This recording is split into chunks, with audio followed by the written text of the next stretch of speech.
He's back, isn't he? So, Yeah.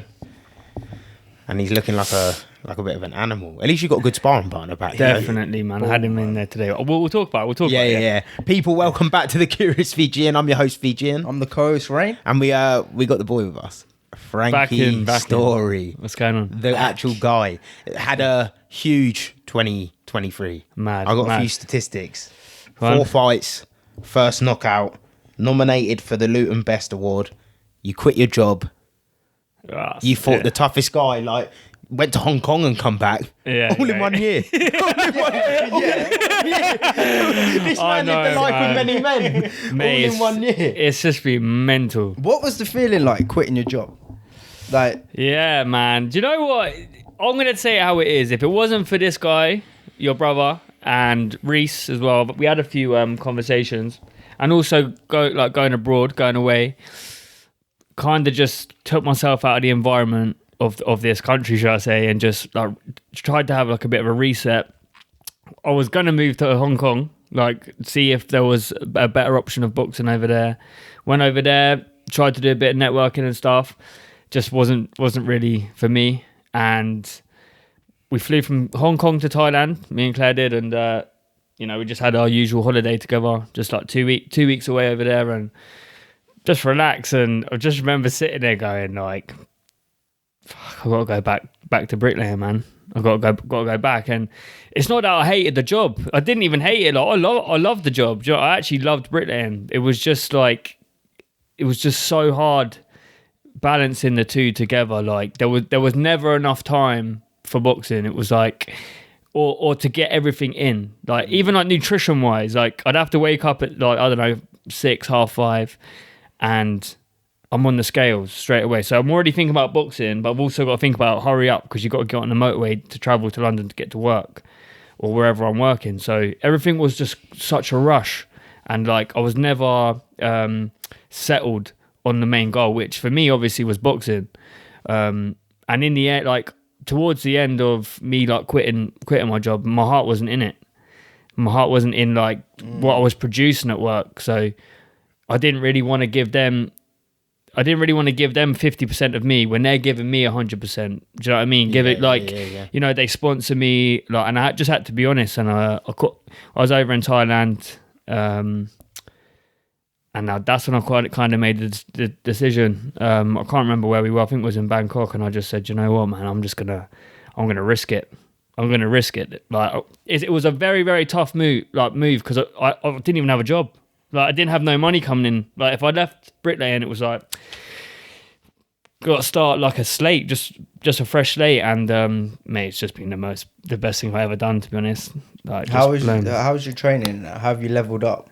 Yeah, man, like doing 2 sessions a day. Like I'm all in boxing now. It's just my life is just everything's boxing. Everything. Yeah. Everything. Sometimes it's too much. Like I'm obsessed with just getting better, getting fitter, like my physique, like my nutrition, eating at the right times. Like everything is so structured, and just I'm almost like obsessed with getting everything correct. But now you can compete at the highest level. Yeah. Now you can compete, and you have no. Do you ever have like doubt? Not doubt, but because you weren't given 100% because you had a job and boxing. Was there ever always like a part of your mind where you're like, oh, I'm not giving 100% just to boxing? I think that's a great question. That is actually a really good question because ability-wise, I know my talent, and I know my self-belief is unreal. Like I believe in myself. I know my ability. I know like where I can take other fighters. It just got to a point where, it's not like an amateur fight where you're in there for 9 minutes, like you're doing 3 threes. Like when you're doing 6 minutes and like you're pounding away in them gloves, no vest on, and you're training. When we say I live the life, do you know what I mean, of a professional athlete now, but it's like your life is purely boxing for, I don't know, 8 weeks, should we say, but it has to be purely boxing to get the full benefit of it and get the full potential out of yourself. There was like some fights where I was thinking, I'm 80% here, man. not even that. I was probably firing off 60%, and like who knows? Like when I look back now, I think if I would have gave it 100% and left my job earlier, maybe was there a stoppage there, or could the fight outcome could have been a bit better, or could there have been a knockout or stoppage, or you're asking yourself them questions like, could you have been possibly further ahead than where you are now if you would have just been all in? But I do want to go back to the mindset of when you made that decision in your head, like, I'm going to quit. Did you have anything lined up? Like, what was your sort of thought process for when you just quit? Well, I was kind of doing like one-to-ones, do you know what I'm saying? And I'll be honest, I'm absolutely... It's been a blessing, to be honest, like leaving my job, because I set up TS Boxing probably about 2 years ago, like just a kind of thing on the side, like doing PTs here and there, like one-to-one boxing sessions. And then kind of got networking with a few people, and then come into partnership with Boxing Saves Lives, who I now like teach kids from all over Bedfordshire, surrounding areas, kids, but people from all walks of life as well, you know, like some homeless people, children who have autism, people suffering with mental health problems, low self-esteem.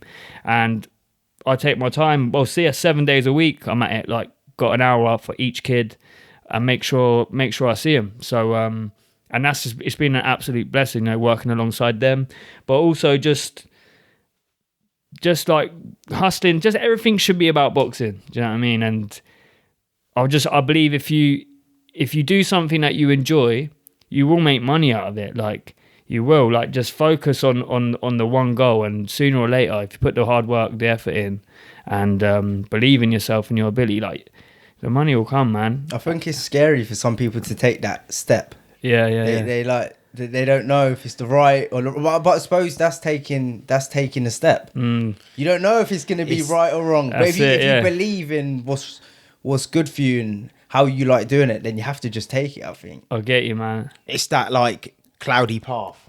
Like you don't really know where the steps are. Yeah, it's because you want to know it. Yeah, you want to know the full... We all want to know our future. If we could know our future, we'd be like... It's blessed. This is the way. It's not like that. That's it, man. But this is how I see life. Yeah, but like I don't know, just from my own circumstances on how my life has gone. You know, like I had problems with recreational substances. You know, from at a young age, I had that. That was all self-inflicted. That was that massively affected me. Yeah, that was like from adolescence, you know what I mean? And I was like, fuck, I have to become an adult, man. I can't be I can't be a waster. Like I got to do something better. I can't just be a waste. I can't just be like the norm. Okay. Then boom, it got to like, when I got to an adult, it was like, shit, like my mum's died. So these are all like layers in my life where I'm like, fuck, like, nothing really matters. Like nothing can really affect me because I've gone through these trials and tribulations. Yeah. So leaving a job, leaving a job and going into the unknown is minor. This is minute to the problems, which is like what I've faced before. Like deeper layers. Yeah, like this is like a wave. This ain't like a tsunami, like them big traumas and them tribulations and like the demons that you have to work with. Like because I like that, man. I fucking know, he's getting me juiced. Yeah, you gotta fucking. I always play my life back when I come up to a certain circumstance, and I think like that. This problem's so minute. Like if it doesn't work out, like what you said, you've always like my dad's he's gonna back me up. Do you know what I mean? He's gonna help me out. My brother's gonna help me out. Like you're not gonna become homeless. Like, do you know what I mean? Yeah. So take the jump, see how it goes. Like you're qualified as a bricklayer, and you know you're following your dream now as a professional boxer. You can always go back to that. But how I see it as well is like we're like cars. Yeah, we're like cars, right? And we're all going to like, let's just say we're all going to London, for example. Yeah, you've got a Ferrari. Yeah, you've got a BM, all right, and I've got a Corsa, all right. You're gonna get there quicker, yeah. You're gonna get there before me, and I'm gonna get there last, yeah. But we're all headed. We're all going to that. We're all going to that destination. So we're all just like cars. Like some people have great cars, some people don't, but we're all going to the same destination, and sometimes it takes a bit longer for people to get there than others. Like, that's how it goes, man. Did you have that sort of epiphany after you had taken the jump or before? Because, you know, sometimes you can be so clouded in all the other stuff going on with your life. Like you said, it was a minute thing compared to what you deal with, but did it feel minute at the time? Do you know what it did? It did feel minute, because I just thought, like, I just felt I had something more in me. Like this isn't for me. Like, I'm not like, if I do something, it's 100%. Like, if I come here today, I'm going to give you boys 100% of me in this interview, and honesty. Yeah, if I play chess, I'm winning, or I'm giving 100% to that. So I wasn't giving 100% every day at work, like I said before. So I'd rather give my whole being to something that I love, rather than half of myself to just chasing money, for example, or chasing something to get by, or have no money and chase my dream. Because like I said before, if you chase something that you love, you always make money out of it some way or another. You just got to believe and like find the avenues and study and just believe in your ability. And that's basically just what I've done. You know what I mean? I feel like you create the opportunity from passion. Yeah, passion, man. Yeah. You love it. You enjoy doing it. For real, Something's gonna come around. Yeah, man. So yeah, I'm blessed. I'm truly blessed, man. Honestly. Have you seen it in your performances from the training? Like, obviously, we will get onto the Tafuma fight. Yeah. But did you feel it building up into that fight? Because that would have been your first fight off work, wouldn't it? Off work, yeah. So like that, I thought, to be honest, what it was, the main reason why I left as well is because Tony says, right, your next fight's going to be an 8-rounder. So it's like, it takes a lot out of you. Like, the people don't get it. Like, you go in your garden and spar your cousin for I don't know, 30 seconds and see how out of breath you get. 8 rounds, for 3 minutes. It takes it out of you. It takes a long time for you to like to train and prepare for them fights. Not just physically, like mentally as well. Like, how do you pace the round? Like, what to do in certain points of the fight, which rounds to step on the gas, and which rounds to like take the foot off the gas. And yeah, like, it was just a bit too much for me. Like, for like, obviously having to work and then do an 8-rounder. Like, I just thought, nah, let's just go all in. And you got one crack at it. You only get one career. Really, yeah. Do you know what I mean? Saying, you only get one fight record. You only get one. Yeah, these opportunities don't really come around all the time. Not in the positions you're in. Obviously, you're like, it just feels like you're Frankie the lad, but you're a professional athlete. Yeah, I know, man. Do you know what I mean? It gets me. It's weird. He's a professional athlete. Like, you are a professional athlete. And I forget this sometimes. Yeah. I forget this sometimes though, and it's mad. It is mad. Like, even I have to sometimes pinch myself and be like, but like, it still don't even feel real at this point in my life, because I just think I'm just me, innit? Like, you know where I'm at, innit? Yeah. Like, I think that's a good thing as well. You're not, it's serious, but you're enjoying it. You're just flowing. You're going. I'm going with it. Yeah, You're not overthinking the way it's like, oh, not fucking hell. Nah. I'm actually this guy, and like, you're a bit like, not like paranoid with it, sort of. So people get like, you know, when they find out about themselves and they're like, oh, and they get like too serious. When you're just like, nah, you're just doing it. It's good. I'm just going with it. Like, I just feel like life's a roller coaster, and I've experienced that from young. So I'm just going with the punches, rolling with the punches. And you know, if I get caught, I get caught. But I'm just gonna pick myself up, dust it down, and go again. Like, that's. Have you ever had to use any of them? We know you've not been in like the toughest fights yet, but you've really had to dig deep. Yeah. But have you ever had to use any of them sort of past experiences with, like, obviously your mum or the recreational drug thing? Have you ever had to like dig deep into the archive to get you through like a tough training session or through a tough round? All the time. Like, I always everything in my life, really, I refer back to that. I refer to, like, not just that, like other things, you know, maybe things that I haven't even said on the pod, like, and I just gauge it. I gauge everything off pinpoints in my life, like everything. It's like, it's not so much me looking back going like, oh, like that was so bad. It's like, nah, man, this is just nothing. Like, if I can go 48 hours watching my mum like in a critical condition, and like knowing I'm gonna have to pull the plug at some point. What's an 8-round fight to that mentally? Like, that's nothing, man. Do you know what I mean? That is literally fuck It's like you've been there already. Yeah. I've been there. That's what I'm saying. I've been there already. But in terms of like the things that happen with the recreational substances and like being in like counsellors' offices and just like basically just needing help. I gauge it off that, and I just think there's more in me. Like, remember how I said to you before with on the pod about the counsellor saying to me, right, like, I think you need to like hang the gloves up. Yeah. That is a massive fire in my fucking... See this, look, we've obviously got a title fight next year. It's more to me, it's more to me than just winning a title. Like, it's to prove people wrong, like, to prove them pinpoints in my life. That fire. Yeah, to be like, fucking... Tell the champ now, because this is on my agenda, on my list. I'm going to go there. I'm going to go to the same place. And if she's still working there, I'm going to just hang it up and be like, yeah? Remember when you said that to me? And then I'll give her a hug and say thank you. Because if you didn't say that... Yeah, I might not be like my life could have just went a different way. It's crazy how doubt can work, like bring a fire in someone. Oh, man. And push you to the limit. Like, and they don't say it knowing that. They don't say it knowing that. They just say it. But someone can cling on to words and go...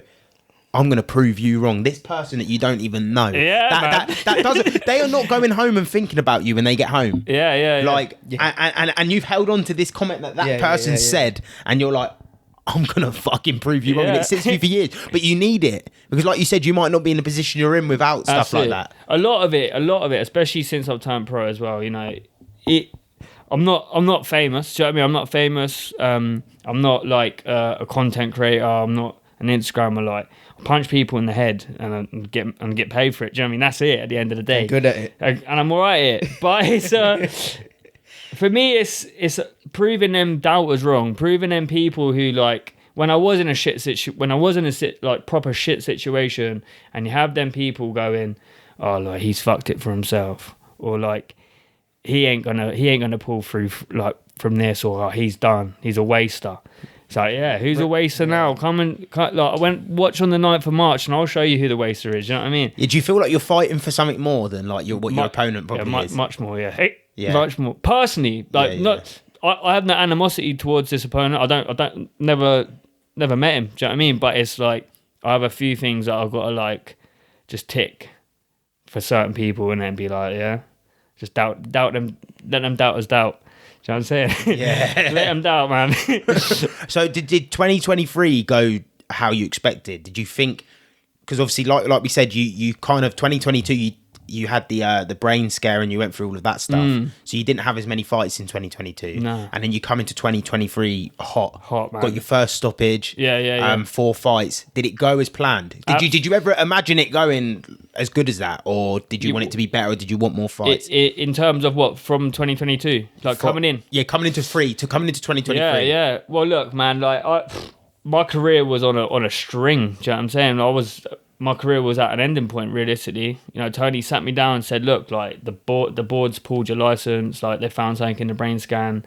Turns out, you know, we was back and forth, man. London back, like clinics, like private clinics, like dishing out loads of fees for like healthcare and stuff. And I just believed that I had to give it 100% through that as well. Like everything, financially, fucking mentally. Like, imagine you got told, like, they were telling me I had a brain tumor on my pituitary gland, and like they were saying like you could probably never box again, and you're never going to get a license again. So mentally, how'd you deal with that? And again, it's like I'm sitting here just punching the trials and tribulations in the forehead, being like, I'm still here, man.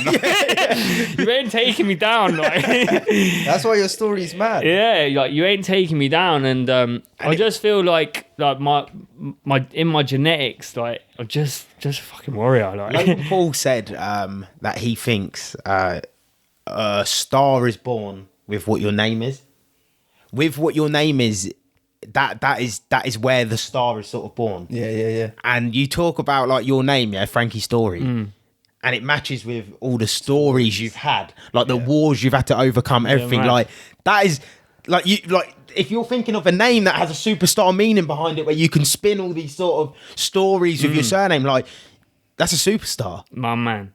Frankie Storey. That's what I'm thinking. He's a fucking legend as well, isn't he? Love the horses, man. Yeah. But yeah, obviously 2023, massive year. Did you want more fights? Was 4 enough? Yeah, no. How did it kind of go? Mate, like how we saw it was like, let's just be active, let's be busy, and every opportunity that come my way I just took. Every single opportunity. I just said, look, I know what it feels like now.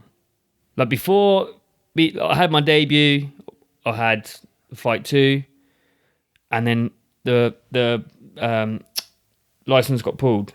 All right, and then it was like I was out for months and months and months.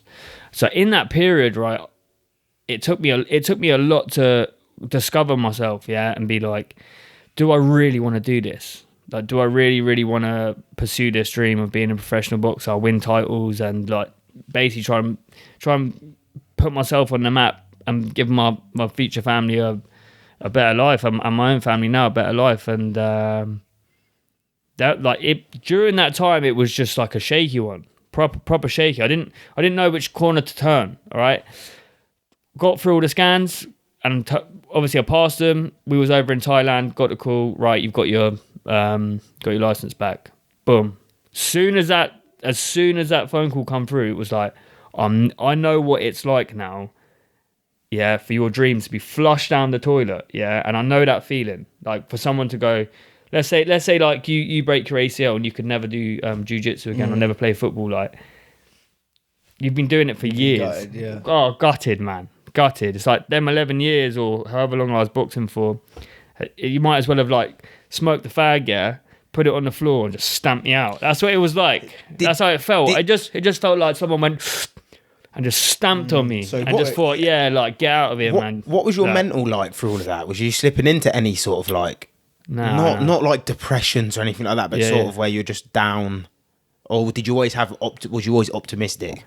What was getting me down was like watching other fighters fight. Like that was it. When I'm looking at him going, I fucking smash him. Do you know what I mean? Like he's ahead of me, and I'm like, bruv. It was more. It was like firing me up. It was like, I ain't giving up. I am staying in the gym. Like I'm gonna continue going training. And like, I love Tony. Do you know what I'm saying? He stood by my side through the whole thing, back and forth. Like great manager, and he kept me on the ball. Like I didn't slack once, even through them hard times. I was in the gym, running, living the life still. You know what I'm saying? And still working as well. So. Tony's a smart one, because he says a few things to me that I've picked up on, where I'm like, I've not heard a coach speak like that.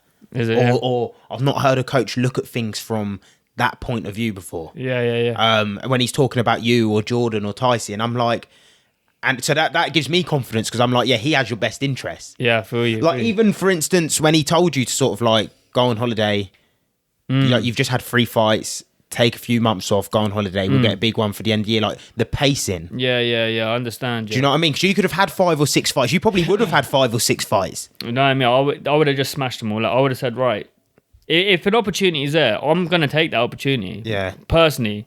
That's why it's good to have a manager, because he's like, well, just your time's going to come. Yeah, just hold on. A manager that cares for you. Yeah. I think that's probably a big difference. Yeah, there is a big difference. There's a lot of managers that probably just chuck you out there. Some managers just think chuck people into certain fights because they just think. Yeah, literally, bro. Because they think, right, it's a big payday for you. Yeah, you could probably do it. But where he watches you, he might think, we need one more. Yeah, we need this. We need that. He don't want to put you into a position where it might cause harm for you or harm for your career, or like he wants the best things for you, and that I think that's the most important thing. Yeah, definitely. You're not really looked at as just another sort of toy paycheck on the raw star, like okay. Do you know what I mean? You're looked at as like, if you win, I win. Yeah, that's if I win, you win. Of course. And he is like a genuine guy, man. Do you know what I'm saying? Genuine guy. And if I have a shit day in the office, like he tells me, but he don't tell me to the point where it's like, oh, you need to do this, or he's like, right, this is what we're gonna work on. He explains, yeah. It's not like you need to do this and you need to do that. It's like, this is what we're gonna work on. All right, we're gonna perfect this, and if you don't pull it off, we're gonna move on to something else. And it's like, all right, cool. It's just every day is different. Yeah, every day is a building day for us together, like. And the legend. Do you know what I'm saying? Legend. Yeah. And then obviously the Tefuma fight. Yeah, man. Local lad. Yeah, Daryl. Yeah, man. Mad, yeah. And there was a lot of people that were saying to me in the arena before that were like, kind of getting me a bit like, whoa, this fight's like, I didn't know the magnitude of the fight. Obviously, toughest fight to date. Mm-hmm. But what was the build up for that like? Like, did you know how hard he would be, or did you know that you couldn't really fuck around? Like, everything had to be perfect. So yeah, with Daryl, do you know what I mean? All respects to Daryl, man. Do you know what I'm saying? Like, another Luton lad, and not someone to stamp out either. Do you know what I'm saying? Daryl's tough as fuck, man, and he's proven that on live TV and up against some proper good prospects. I sparred Daryl probably a year before that fight, and he come down and he brought the fire. Do you know what I'm saying? It was fire with fire, and I thought it was going to be an easy day in the office sparring, and now, like I say, he brought it. So I saw it coming off that fight. How's this fight going to go with 8-ounce gloves on and also boxing at 2 weights heavier at super feather? And so he'd come off, I think it was a draw with a very, very good prospect on a Channel 5 show, Wasserman. Knocked the prospect down, like clean, with a good overhand right. I was watching it live on telly. I was thinking, oh, got him next week. Oh God, yeah, got him next week. And then before that, he stopped someone in the box offs. Like, it's kind of like a prize fighter tournament. Knocked the kid out in like the semi-finals. Like, proper stopped him. So he come off a stoppage, and then he nearly stopped someone again.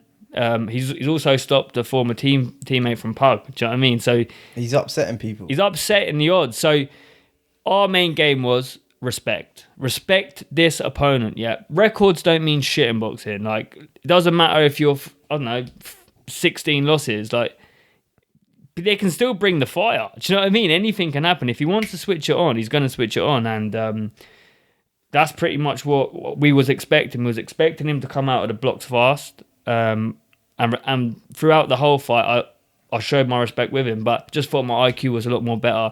Just picked the shots well from the outside. I didn't really want to get caught up with him too much because he can bang. He caught me with a left hook. I think it was like the first or second round. And I thought, I ain't going to keep spinning around to that left. I'm just going to keep it long. And just worked mainly with that distance with the jab. And just mainly just picking him. Box. Like, don't get caught up in a war, because that's what he wanted. He wanted me to basically come in close. And the only times he really did have success was when I was kind of pulling out of exchanges. So, yeah, it was a great learning fight and also a good test for me. Does that show your sort of experience? Yeah, like, man, you're gaining that experience. You're not just going in there and thinking, I need to knock everyone out. Yeah, I need to like, I'm harder than him. Like, ego getting in the way. Yeah, of course. Because I stopped Louis Norman the fight before that, and you know, Louis Norman's not a mug either. Do you know what I'm saying? He boxed at a good level. So stopped him, buzzed up. Obviously, we had the pod. Best feeling ever.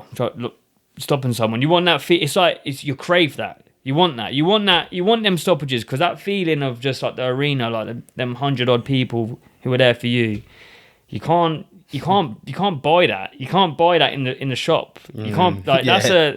That's like the epitome of like feelings, man. Trust me, it's mad. Like, all the hard work pays off. But with the Daryl fight, it was like, nah, I'm prepared for a hard 6 to 8 rounds with Daryl, man. I ain't knocking him out. So I'm gonna have to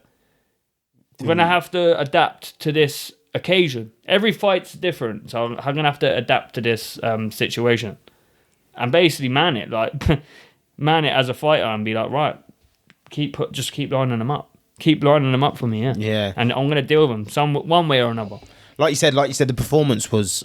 Everyone said it was the best they've seen you box. Yeah. And that's without getting the stoppage. Yeah, I'll get you, man. Do you know what I mean? Do you think that stoppage with Louis Norman sort of took pressure off your shoulders a little bit?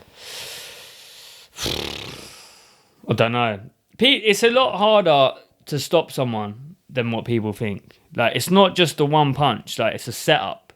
It's a flurry. A setup. Like, there's certain occasions where I probably could get him out of there, but it's just not the right time. My body just won't do it. So I've got to set it up and try and use all my guns in my arsenal to try and get him out of there. But I'm never looking for the stoppage. I'm always going in there going, right, I am prepared for 6 solid hard rounds. I'm not going in there going, I'm going to bang him out in 3, because that ain't a true professional. You got to be able to do the rounds. And you don't want to have that mindset as well. Like, I'm going to knock him out in 3, and then now you're in the 6th, 7th, 8th. You didn't want to be there. Exactly. Because your whole mindset was prepare for the worst. Always, yeah.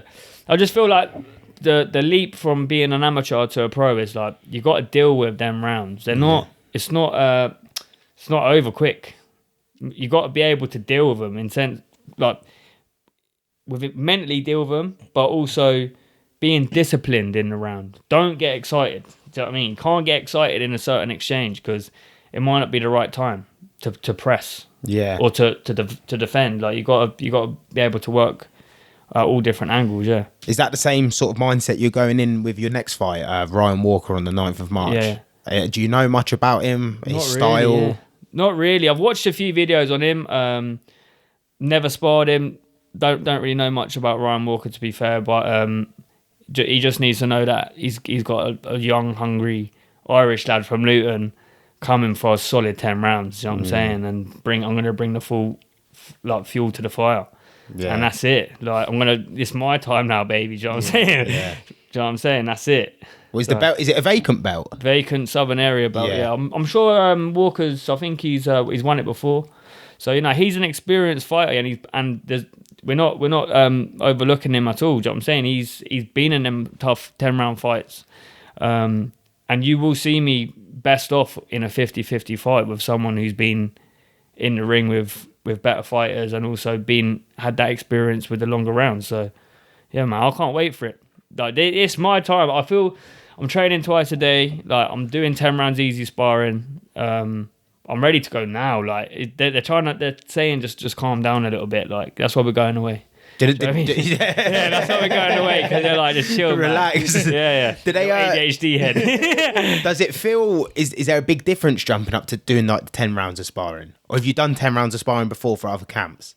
Not so much 10 rounds for other camps. Like it's just like knowing how to pace the rounds and like trying to get through the rounds. If I do a 10-round fight, I might do a hard 8 with someone at a good pace. You know what I'm saying? 'Cause I know I can do 10. I'm fit, man. Do you reckon the longer rounds benefit you more?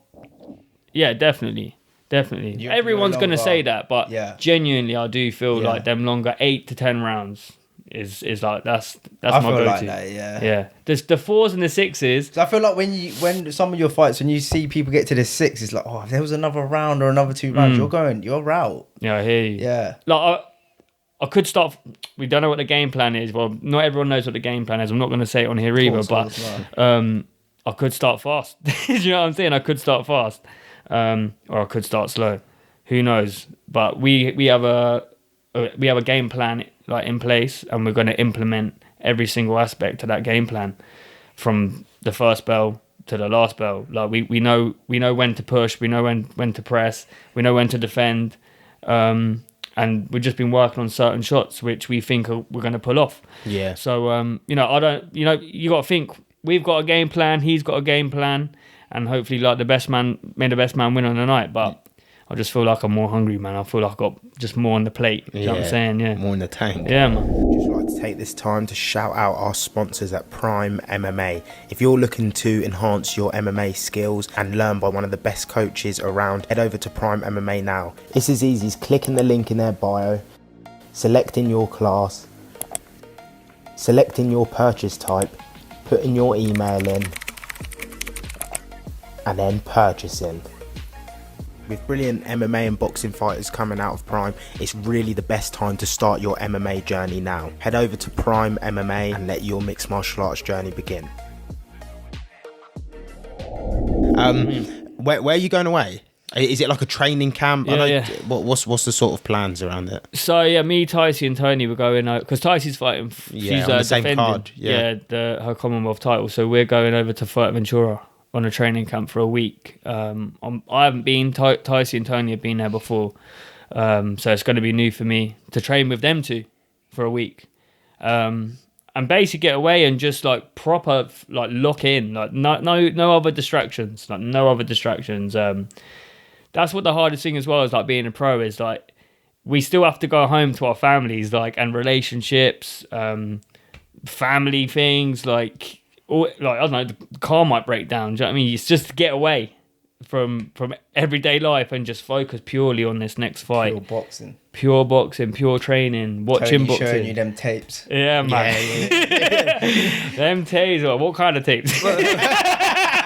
I'm saying. Tony's got them old school DVD man ones. Tony Montana, yeah, bro. So. Different labelling, but you know what that tape is. Yeah, man. So yeah, getting away. Wrong tape, man. My man's bringing the fire sticker. So yeah, man, getting away. Be hopefully doing like 2 sessions a day, and then Is it like sparring and stuff? Do you have sparring? Are you at like a specific gym? Is there like a specific gym there? Yeah. Yeah, a specific with gym. like sparring partners in that. Nah, well, he just told us to bring our stuff. Yeah, just bring our stuff and see how. If there's anyone there, then yeah, I'll jump in, have a few rounds with them. Same with Tosi. But we've done the first phase of our sparring. Then when we come back from Furta, I'll probably be doing like 2 spars a week. Start ramping it up a bit more. Yeah. So this is sort of just that like middle ground bit, just to sort of keep the clock ticking over, but That's you're not pushing too hard, but you're not tapering off. There's still a long time left, 5 weeks. Bro, I like Claire said it to me the other day. I was like, fuck. Like, I'm ready now, man. Like, get me it now. Like, I don't want to overcook it. What's your weight sort of like? My weight, sound. Yeah, probably the lightest I've ever been coming into a camp. So this next fight's at super bantamweight, which is, I think that's like 8 stone 6 or 8 stone 8. I think it's like 120, 122. You have to cut down for this. A little bit, yeah. Not giving up too much I don't away. feel like you don't do big cuts though anymore.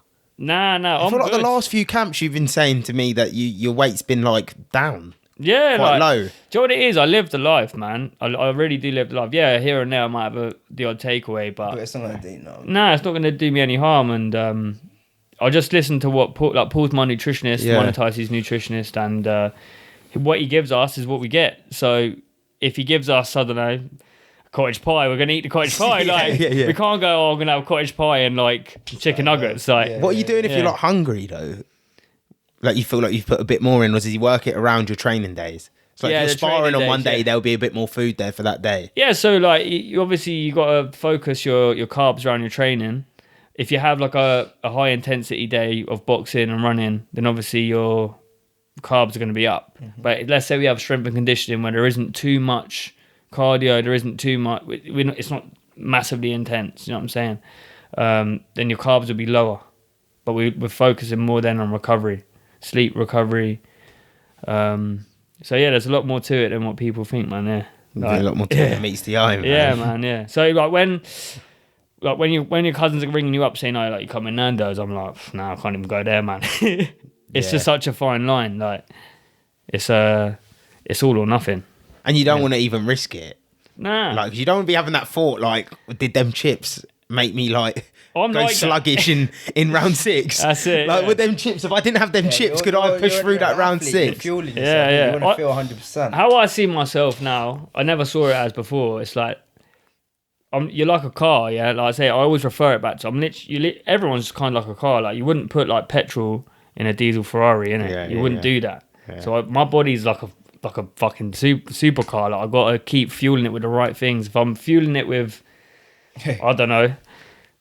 You know what I'm saying? I don't know. Which are the and like the supercars are the ones that like if you do something wrong to it, they fuck up. Yeah, man. They fuck up hard. Yeah, hard. Like so. I've done that. Have you?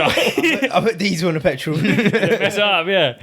Fucked it. Did it? Yeah. So I mean, injector's done. Yeah, like everything comes with a cost, innit? So like, hopefully, I'm seeing it as all in.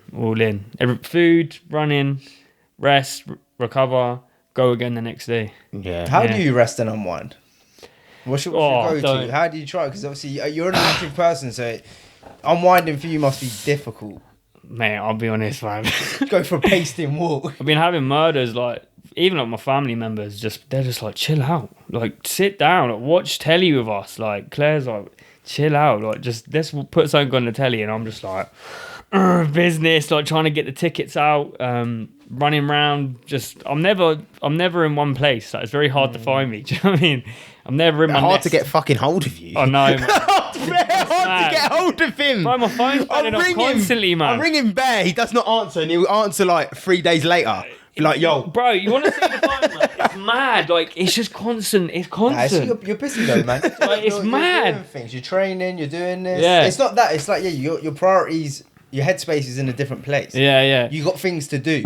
What's hard is it's like not to sound disrespectful to someone with a 9 to 5 job, but I'm juggling like a lot of plates like in a day. So it's like I wake up, first thing I do, check my weight. Second thing I do, have to get the right nutrition on board. Have to, like, it's not like I like go to the fridge and like just whack out the frubes and like get like the milk out and just like I have to like weigh things. I have to weigh it all out. You're structured. Everything is just pure structured. It's just boom, boom, boom all day. Then It's all about the minutes, man. The minutes, bro, yeah? Running in the morning, so I'm out the door. Then I've obviously got to juggle the one-to-ones. Go to the schools, juggle training with Tony. So I don't train in Luton for that. I've got to train to go to London for that. Come back, one-to-ones. Train in the evening, which it could either be, I don't know, with Reese, or could be running out in the roads. Do you know what I mean? But that still takes time. Do you know what I'm saying? So my days start at like 6 in the morning and ends at 9 at night, and it's all consisted of just boxing and business wise with being a pro, because it's not like, you know yourself with the tickets, it's just constant all day. Like, people ask you for tickets, you have to if they're going to sell you it, okay, you have to sell it there and then, because people fall off. Do you know what I'm saying? People might go, I won't go to that. There's a sale there, boom. Do it now. Do it now. Yeah. Sell it now.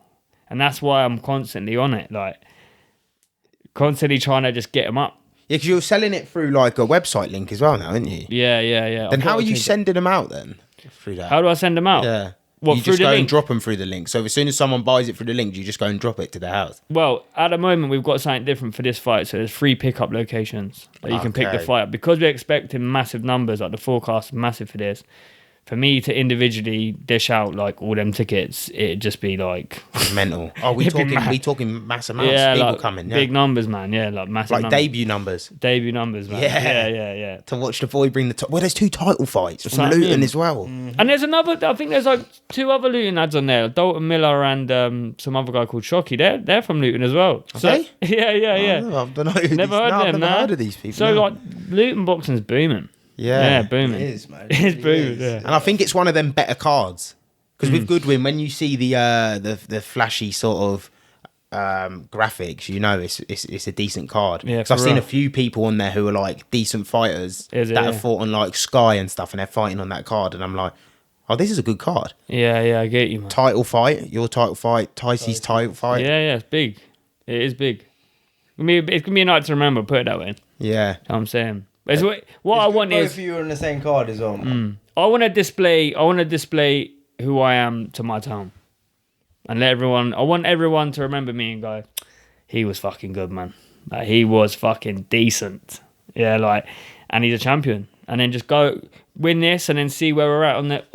See what's next. Hopefully, obviously, we're not looking past it, but win this, and then see where we're at next. One step at a time. Like, we're not trying to look too far ahead. We all have dreams and aspirations, but we're always got to be realistic in professional sports. Like, 1 minute you could be a Southern Area champion, then you could be boxing for something big. Like, you just don't know. Like, Yeah, I always refer it back when I'm speaking to people as well. It's like the Denzel Bentley Linus fight. Like, both fighting for the British title. Denzel wins, Linus loses. Linus doesn't fight for another year. Denzel fights 3 more times and fights for a world title. Like, they're the fine margins off of the win and loss. Yeah. There you go. Yeah, it's like how I describe it to people as well. It's boxing's a bit like snakes and ladders. That's it. Like, imagine fighters. Your fighters are there. It's not like the UFC where you're gonna stay in it. It's not like that. It's like you lose. Like, coming down, boy. Yeah. You know what I mean? Like, and then you got to climb the ladders again. Yeah, Like, that's yeah. literally what it's like. It's fuck. You don't start off from where you just left off, and you don't drop down like a ranking or two. Nah. You drop all the way down. Yeah. So that is the brutal side of sport, and people don't see that. Not the general public, anyways. All they see is the tip of the iceberg. You know, you could go in there, knock them out, win, or you could be laying on the canvas, boy. Do you know what I mean? That's it. Yeah. So, what's it been like for you? Obviously working with Boxing Save Lives with the kids and in the schools and stuff like that. Does that give you a bit of purpose as well? oh man, I absolutely love it. Like, absolutely love it. I think like you can't put a price on the satisfaction of seeing someone come from being a shy kid. As an example, okay, I'm gonna say his name because he's moved up now in the junior classes. His name's You can blur his name anyway. but I'm sure his dad will be alright with me saying. Okay, now he come to me through Boxing Saves Lives. Okay, and he was only young, probably I think was it like 11, proper shy kid. You know, a bit anxious at school, getting a bit bullied, and a couple of things are going on behind the scenes. So I knew his dad through football, through going to Luton and stuff. I was taking his son for one-to-ones probably for about 6 weeks, and I thought, nah, this kid's got something. Like he's got something. I know that he's good. He just needs to like bite down and have a bit more grit about him. And I've seen him. What's he like, 12 or 13 now? So within a year, I've seen him go from a shy kid to now he's like biting down on his gum shield, and he's sparring with like he's sparring with all the juniors, all the carded boxers. And now he's finally got moved up into the carded classes at Luton Town Boxing Club. And I just said to Lee, like, he's all yours, man. Do you know what I mean? My job's done. So I'm trying to my job is to nurture these kids into becoming good fighters. That's what I want. Like, in the end, I want to set up kind of like an academy kind of thing and just find talent just around Luton. I don't want it anywhere else. I just want Luton. Find kids around Luton and people who are struggling, and give them that opportunity to find the next talent.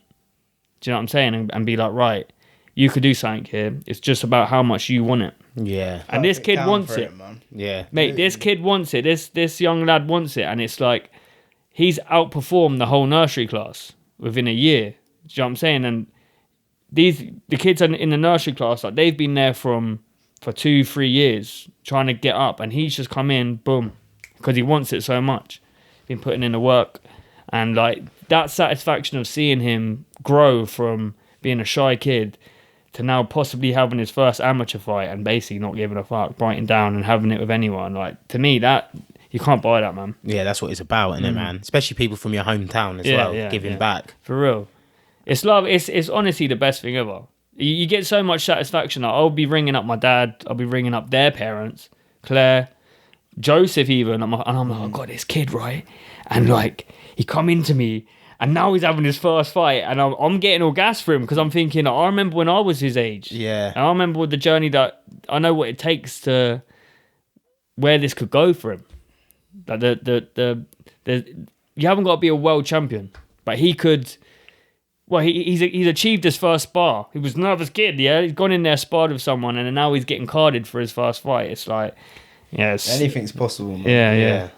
That is mad. That's crazy. Yeah, like, I love it. There's loads of other like walks of life that I train as well, though, like autistic kids. I've got 2 people there with brain injuries, and they just love boxing. It's crazy how they can super focus on something they really enjoy. You know, they really enjoy it, and it's like the hour isn't long. Like, when you see them smiling and they're finally getting combinations.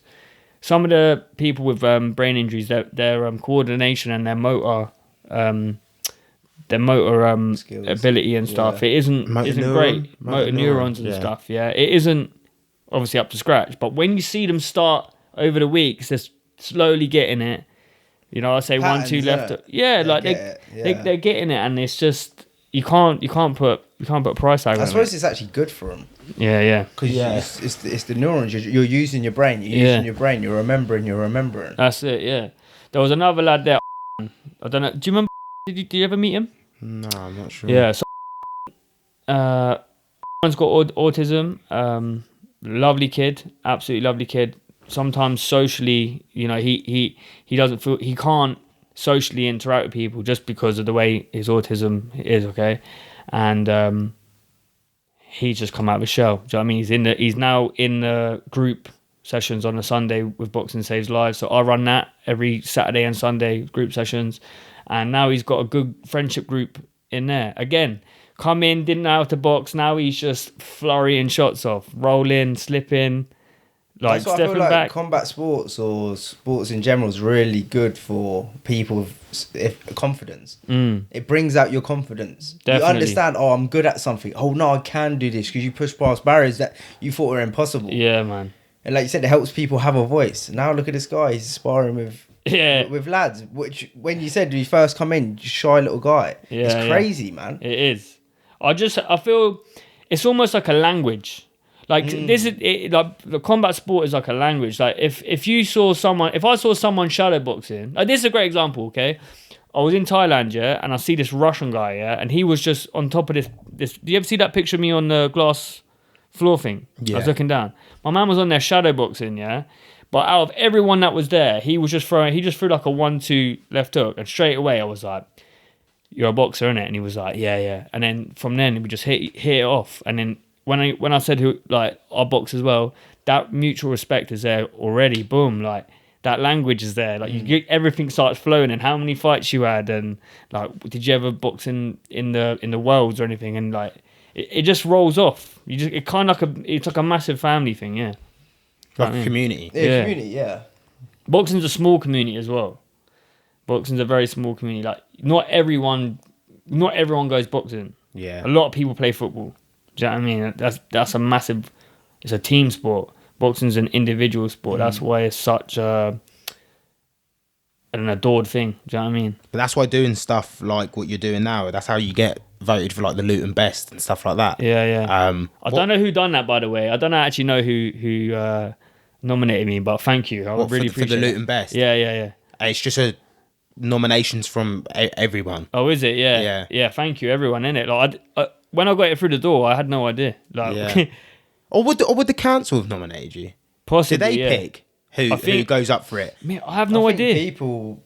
People must have something to do with it. Yeah. And they vote who goes up, and then you vote who wins. Because I voted, but I didn't. Was that weren't for you to get in there? That you was already in there. I was already on the nomination. That's what I mean. But I think the one that you guys nominated me for was for the People's Award. So there was like an accumulation of votes for people. Obviously, everyone that was there had the option to send out the link. So obviously, I didn't win it, but go ahead. But yeah, like I was nominated through. I'm not even sure who it was. Don't know. Haven't got a clue. Because you come runners up in the Luton Best as well, didn't you? Yeah. Was that Luton's Best for sports or just Luton's Best in general? That was for the Adult Achiever Award. Yeah, again, I don't know. I don't know what the ins and outs of it is, but yeah, got nominated for that. I can't remember who won it. I think it was a girl. Ticey? So Ticey won a separate award. So she won the Sport and Inspiration Award. Okay. And then mine was a separate award, which was Adult Achiever. Again, I don't know why I even got nominated for that. Do you know what I mean? I act like a child. Like, yeah. It's nice you lot get noticed though. Yeah, like they're nice doing for a bit more than something. something. It's a turn from when you were ringing me, like when we were speaking on the phone. What? No, I know, man. I was and they were fucking screwed. telling you to take down the posters because you posted them up by the train Should I tell that station. story? Yeah, tell the story. Madness, yeah. So I got called up by like, I don't care, Bedfordshire Police, yeah. They called me up at like 10 in the morning and was like, hello? I was like, yo, what's going on? Yeah, they were like, Bedfordshire Police. I was like, yeah. They're like, you got to take the posters down because it's classed as fly postering, like fly tipping. And I was like, what? Then I had to call the council, same thing, called them up, and I was like, how am I getting done for fly tipping and fly postering? Like, shouldn't you be like supporting people of your town? Like, you're a disgrace, and like just like going at him on the phone and just like try and support me a little bit. Like, we're individual athletes. Like, we haven't got a big promotion behind us where we have to do it all over Dunstable and Luton. Bro, it's all over the train station, man. And then when I look back, I was like, oh yeah, that is proper bad because everywhere you look was my face. I was like, nah, that is definitely getting done.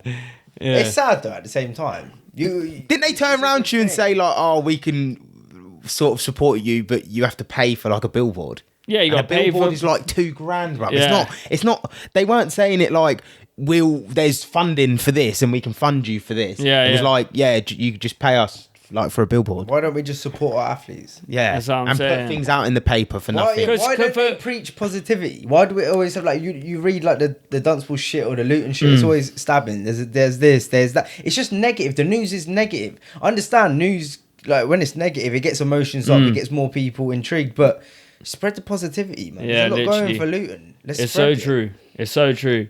I just feel as in the shoes that I'm in, it's like we have to individually sell the tickets. It's not like we have like a distributor who can. It's not like, I don't know, StubHub, for example. We can't just go on there and they'll send you the tickets. Like we individually have to dish them out. So it's like I'm my own promoter. Like I am my own brand. Like I have to make everything as big and as Zale as possible and get my name out there. Like that's the only way that I'm gonna get the tickets out.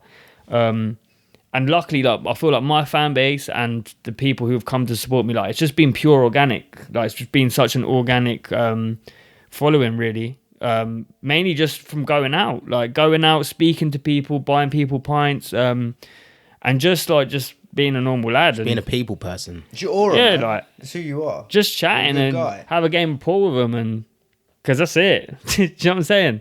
That's literally it. And people have obviously taken a shine to that, so.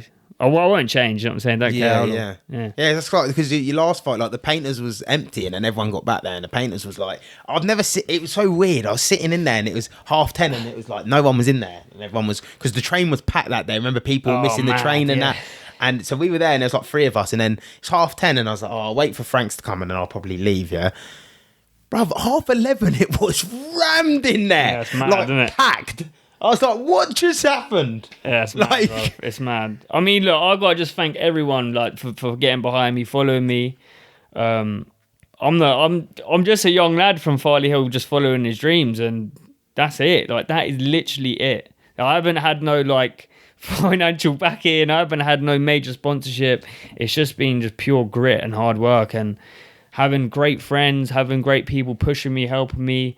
And believing in me as well. Like without them people, it's not gonna happen. Like sometimes you need someone to say, "Come on, man, fix up." Like you need to push for this, man. Like don't let this like get to you. Like even like with like it's great. Like even Claire, I can't thank that. She's such a legend. Yeah.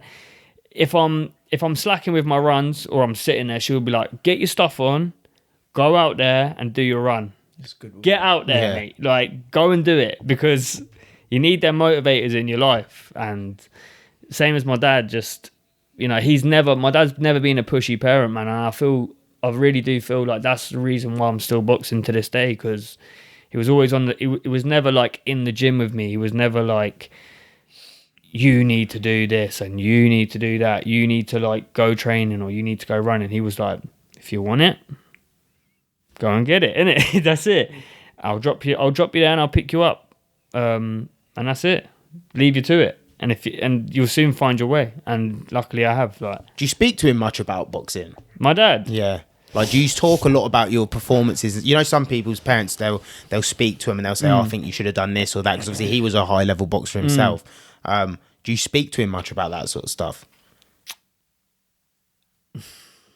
Not really, man. My dad's a cool guy. Like he just wants me to have an organic career. He doesn't want to be too much to do with it. Like he's going to be there for the highs, and he's most certainly going to be there for me in the lows. Do you know what I mean? So he's just on the outside guiding me.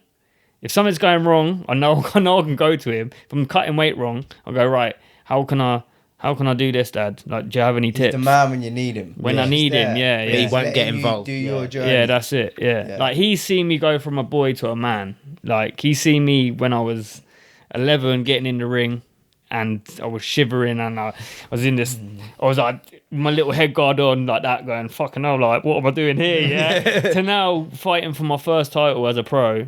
And also he went through together with all them trials and tribulations, stuck with me.